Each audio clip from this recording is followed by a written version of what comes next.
Bonjour, aujourd'hui je vais aborder un sujet qui est un sujet qui est peu abordé, un thème qui visiblement est laissé un petit peu de côté, comme sous silence, euh, comme cela fait plusieurs fois que je suis interpellée euh, par, euh, par les personnes concernées qui se sont un petit peu mis de côté, voire non reconnus. Je vais aborder ce sujet qui est celui de l'homosexualité au sein des flammes jumelles, tout comme l'homosexualité tout court dans notre monde. Je me présente pour ceux qui ne me connaissent pas, je suis Marie Saint-Roch du Monde Zen et j'accompagne les travailleurs de lumière qui désirent aller vers l'amour du soi, vers cette part du divin que nous portons tous en nous et qui est notre révélation au monde et notre rayonnement dans ce monde. Alors, l'homosexualité au sein des flammes jumelles. Je vais d'abord, je pense, aborder l'homosexualité, en parler. Non pas en parler sur le plan terrestre avec toutes les batailles, j'ai envie de dire, que le monde connaît depuis, je pense, la nuit des temps, et surtout au sein de religions, de dogmes religieux, qui ont très très souvent condamné l'homosexualité, mais surtout les personnes concernées par cette orientation sexuelle, les personnes homosexuelles, que ce soit les hommes ou que ce soit les femmes. On a beau avoir une ouverture d'esprit, dit-on, c'est encore un sujet difficile, moins tabou, mais difficile. Euh, alors, évidemment que les personnes qui sont très très attachées à leur religion, moi-même j'ai été élevée dans une famille chrétienne, euh, une famille protestante, mais j'ai été élevée dans une école tenue par des sœurs, des catholiques. J'ai donc fait le catéchisme et je suis allée à la messe catholique quand j'étais toute petite, jusqu'à peu près mes 10-11 ans. Puis j'ai fait aussi le catéchisme protestant et je suis baptisée et j'ai fait ma communion protestante. Donc ces deux religions ont beaucoup accompagné toute mon enfance et de toute façon ma famille parce que mes grands-parents de chaque côté étaient mi-catholiques, mi-protestants. Donc en fait c'était quelque chose d'un peu entendu dans ma famille. Dans des générations d'ailleurs pas toujours évidentes, hein. Mais j'ai une de mes grand-mères par exemple qui a été jetée hors de son village à coups de pierre en Ardèche, hein, parce que elle s'était amourachée d'un protestant et que ça ne se faisait pas. C'est pas si vieux que ça date du début du siècle dernier. Donc, les religions ont encore énormément de poids, je pense, dans nos cœurs. Beaucoup essayent de s'en délivrer en disant je n'ai pas de religion, je ne suis pas religieux, mais en même temps, il y a quand même comme ça encore des mémoires, des dogmes qui restent, et notamment au sujet de l'homosexualité. Alors, certains écrits catholiques, hein, de théologiens, reconnaissent qu'il n'y a pas tant d'écrits que ça dans la Bible qui en réalité condamnent réellement l'homosexualité. C'est surtout une histoire de couple, l'homme et la femme et la sexualité qui a été mis un peu en exergue en disant c'est pas bien, hein, Adam, Ève, tout ça, la pomme, le serpent, on a tout de suite mis ça sur le dos de la sexualité, c'est pas très bien, donc pas en dehors du mariage, et puis ça sert à faire des enfants. Alors forcément, deux personnes du même sexe ensemble, elles vont pas servir à faire des enfants, ça, on a bien compris le problème de ce côté-là. Et il y a énormément de personnes qui sont restées, en réalité, bloquées sur ces dogmes religieux. Euh, et le comble, c'est en étant sorties des religions. C'est des personnes, elles vont pas forcément aller à la messe, ni au temple le dimanche, etc. Mais elles ont encore ancré en elles ces croyances très très fortes de c'est pas bien parce que c'est pas dans la nature des choses. Soit euh, un homme et une femme peuvent faire des bébés. Après, est-ce que la question qu'on peut se poser, c'est est-ce que vraiment aujourd'hui on estime que la sexualité euh, ne sert qu'à faire des bébés, qu'à faire des enfants, qu'à reproduire. Euh, je pense quand même que bon nombre d'entre nous sont sortis de cette croyance. Euh,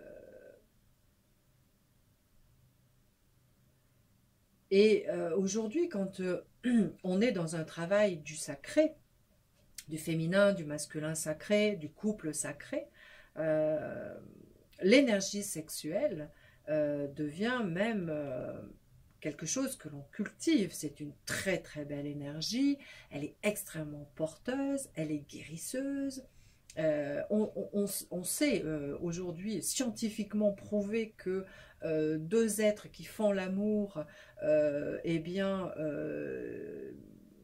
produisent des hormones qui sont excellentes pour l'organisme, excellentes pour le psychisme, donc excellentes pour la vie.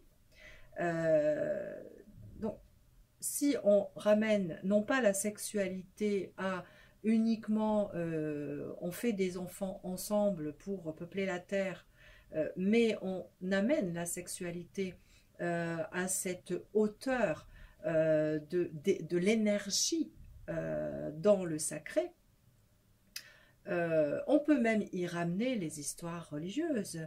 Qu'est-ce que le mal ou le malin voulait finalement aller piquer comme ça à ces êtres qui pouvaient avoir cette osmose dans l'amour, dans cette sexualité, j'ai envie de dire, sacrée, tantrique.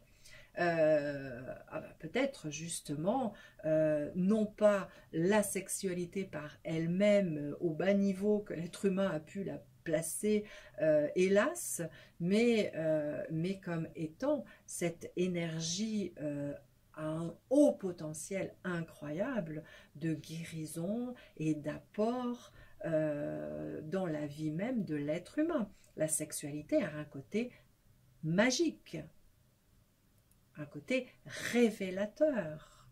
Voilà.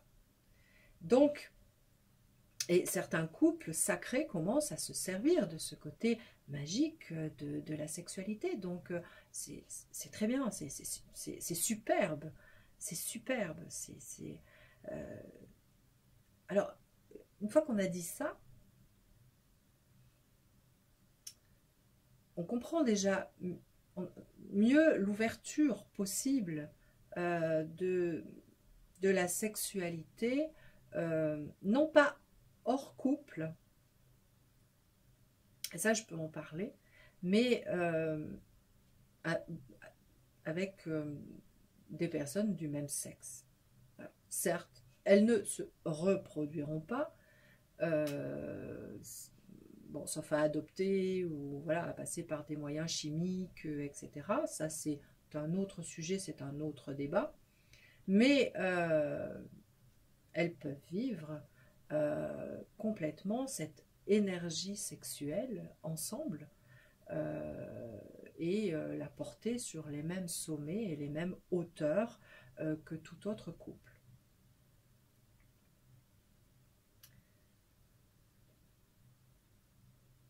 Alors,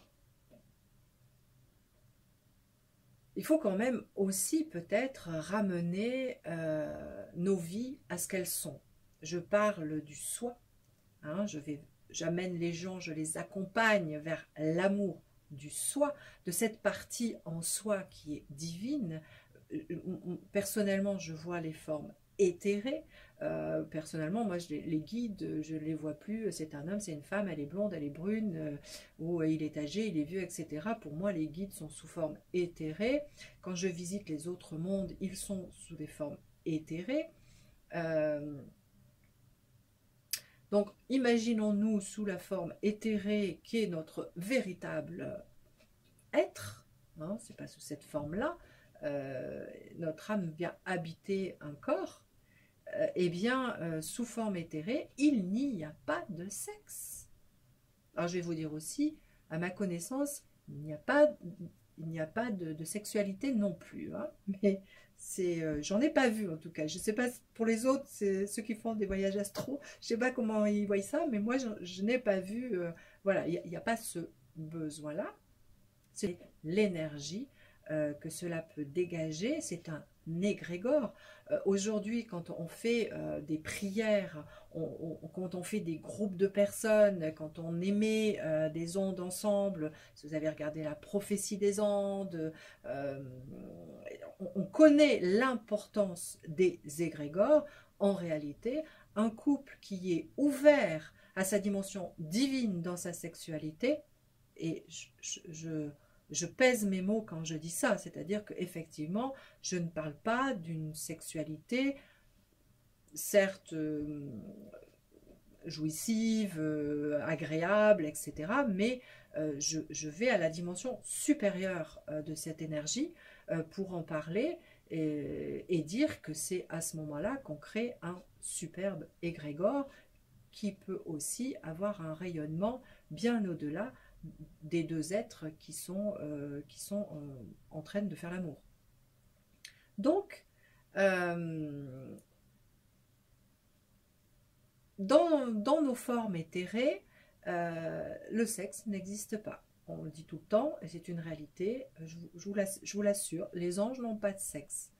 Ils peuvent se présenter sous forme masculine ou féminine, pour représenter des énergies. Par exemple, l'archange Aniel, qui est l'archange du féminin sacré, c'est vrai que l'être humain a tendance à le représenter sous forme d'un ange féminin.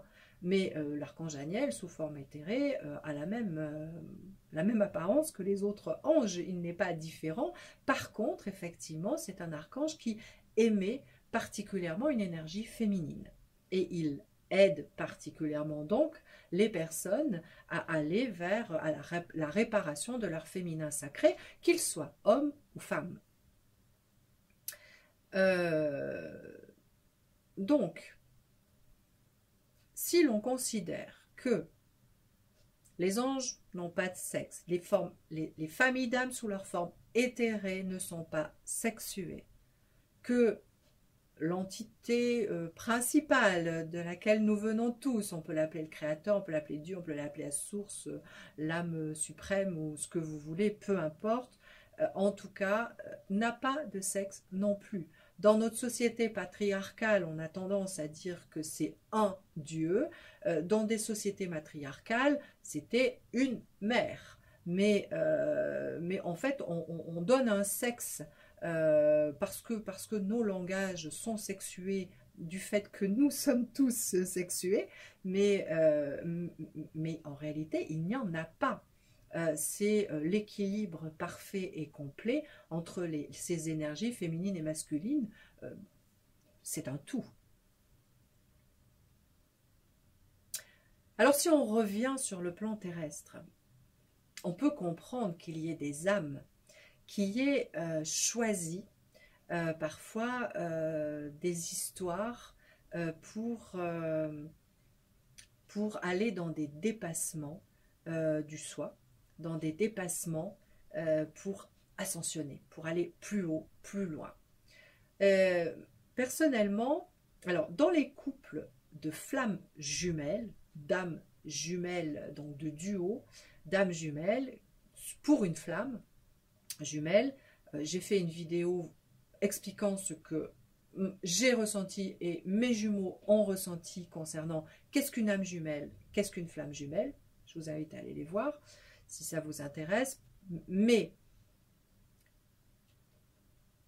il est donc enfin, assez courant, très très courant, je ne vais pas exagérer, mais quand même, il y a une proportion euh, assez grande de jumeaux ou de jumelles qui sont dans des duos homosexuels, de femmes ou de hommes. Euh, et c'est intéressant d'en parler aussi pour une autre chose. Ce que personnellement j'ai constaté, je ne dis pas, comme d'habitude, je ne dis pas que c'est une vérité absolue. Je ne connais absolument pas tout le monde sur cette planète étant des flammes jumelles et étant des couples homosexuels, des duos homosexuels. Donc, je ne peux pas en faire une généralité. C'est absolument impossible à personne. Dès que quelqu'un vous dit c'est comme ça et c'est pas autrement, moi j'ai envie de vous dire fuyez parce qu'à ce moment-là, vous perdez votre libre arbitre. Restez avec vos ressentis. Mais ce que je peux dire, c'est que dans les duos que j'ai entendus, j'ai vus, qui sont venus à moi, dont j'ai entendu parler, etc., chaque fois, il y avait un des jumeaux qui était déjà dans l'homosexualité et l'autre jumeau qui ne l'était pas. Que ce soit homme ou femme, c'est pas une question de sexe. Et c'est là où on voit que c'est intéressant, que c'est bien un sujet de dépassement à un moment donné de ce duo. On sait que tous les duos ont des dépassements. Et à ce moment-là, eh bien, ce qui est à dépasser peut être l'homosexualité par elle-même. Parce que pour un être qui n'est pas à la base homosexuel, qui n'a jamais ressenti cette attirance pour le même sexe que lui-même, se retrouver face à cette intensité d'amour que l'on ressent pour un jumeau, mais qui est du même sexe que soi-même, il y a une phase un petit peu, c'est quand même un peu déboussolant, surtout que quand il y a des rencontres de duo, les personnes savent très bien que la marche en avant, c'est la mise en couple quand même. C'est forcément un moment très très fort et quelque chose à transcender. Il y en a qui le font, ils y arrivent. Et bravo. Voilà. Et puis il y a tous ceux qui vont mettre du temps à réaliser que c'est bien vers là qu'ils vont aller. Ce qui peut être intéressant aussi parce que c'est pareil, je l'ai vu aussi à certains couples et c'est toujours homme ou femme. Hein, que ce soit homme ou femme, ça ne change pas beaucoup les problèmes visiblement. En tout cas, moi de ce que je vois, ça ne change pas beaucoup les problèmes. Mais parfois, et c'est là le plus douloureux, le jumeau qui est homosexuel se sent rejeté par le jumeau qui ne l'est pas, qui lui dit mais attends, c'est quoi ce lien là? Je ressens cette attirance, etc. Mais moi je suis pas homosexuel, donc c'est quoi ce lien, etc. Je ne te veux pas. Et il va évoquer l'homosexualité pour dire à l'autre je ne te veux pas. Ce qui est déjà violent parce que souvent les personnes qui vivent l'homosexualité depuis qu'elles sont nées ou qu'elles ont développé leur sexualité ou leur sentiment amoureux, donc souvent c'est dès la maternelle, dès les premiers émois, eh bien elles se retrouvent rejetées par leur jumeau même. Donc c'est très souffrant, c'est quelque chose de très douloureux. Et là on voit bien qu'il y a un énorme dépassement à faire de ces jumeaux-là. Mais en plus, ce qui se passe, c'est que le jumeau qui a rejeté, eh bien, il va faire son parcours d'âme, et il risque de rencontrer eh bien, d'autres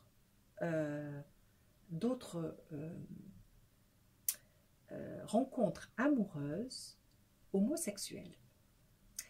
Et c'est ce qui va l'aider à dépasser ce refus de l'homosexualité. Alors, c'est très souffrant pour l'autre jumeau qui s'est fait rejeter parce qu'il dit « il m'a rejeté parce qu'il ne voulait pas d'une relation homosexuelle » et en fait, il est en train d'en vivre une avec quelqu'un d'autre ou elle est en train d'en vivre une avec quelqu'un d'autre. Donc, c'est quand même très souffrant. Ça rajoute à la souffrance du jumeau rejeté. S'il en reste sur le plan humain, moi j'ai envie de dire, c'est même insurmontable, quoi. C'est ne restez pas dans vos souffrances humaines. La seule façon de réparer que je connaisse, c'est quand même d'aller sur les hauteurs de l'âme, d'aller sur le plan de l'âme. Et une fois qu'on est sur le plan de l'âme, quelle que soit, hein, quelle que soit la difficulté à surmonter, c'est vrai pour tous les jumeaux, parce que là je parle d'homosexualité, donc je parle des jumeaux qui vont devoir surmonter ce rejet, ces douleurs, etc. Mais les autres, ils en surmontent d'autres, hein. C'est différent, mais c'est tout aussi souffrant. Parce que ça va toujours chercher les blessures les plus profondes qui sont en nous pour évidemment aller chercher la réparation. Donc c'est voilà, si on reste sur le plan de l'être humain, si on reste sur le niveau de l'être humain, eh ben, il est bien difficile de se sortir de ce magma de colère, de rancœur, de jalousie, voilà, de haine, de tout ce qu'on veut. Ce n'est qu'en allant se placer sur le plan de l'âme, sur le choix des âmes, que l'on peut à ce moment-là surmonter et aller de l'avant et puis guérir, parce que c'est le but. Alors je voudrais dire deux choses. Quand j'ai eu en soin et en accompagnement des personnes homosexuelles, femmes comme hommes, j'ai eu quand même deux raisons pour lesquelles elles ont choisi l'homosexualité. Je ne dis pas que ce sont les seules raisons. Je dis juste que c'est les personnes qui sont venues à moi. Voilà ce que j'ai découvert. Et je pense que cela peut s'appliquer aux transsexuels, aux androgynes.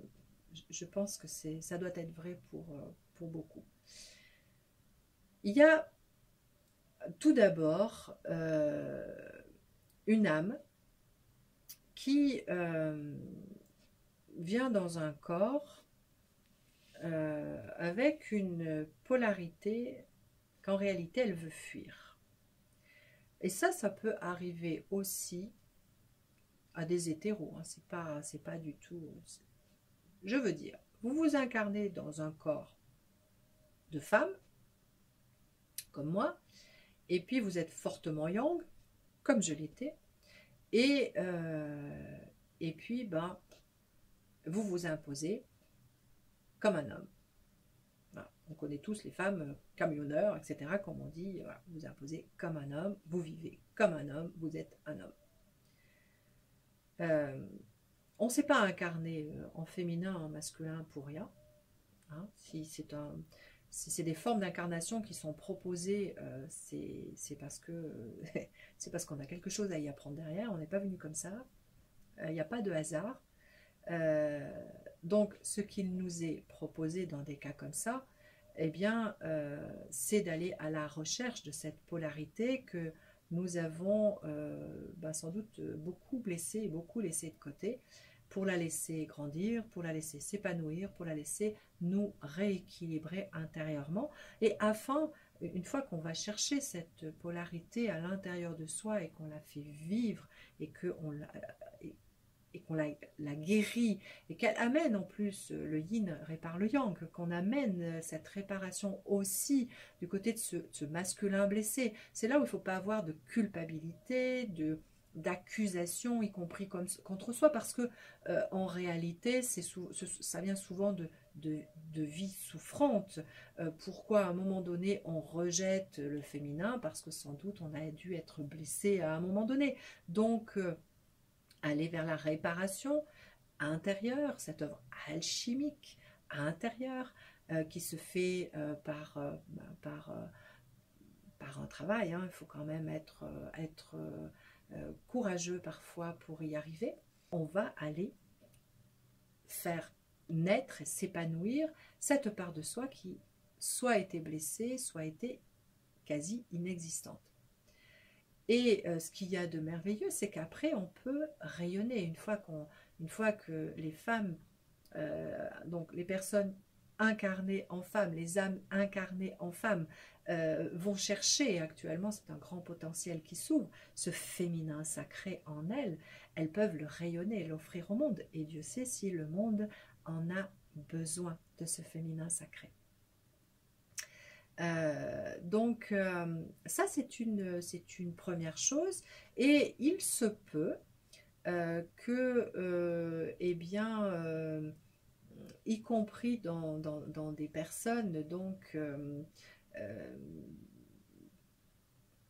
étant incarnées homosexuellement, hein, dans une attirance physique et sexuelle pour le même sexe qu'elle-même, il y a un peu cette recherche. C'est-à-dire, en tant que femme, eh bien, accepte d'être femme.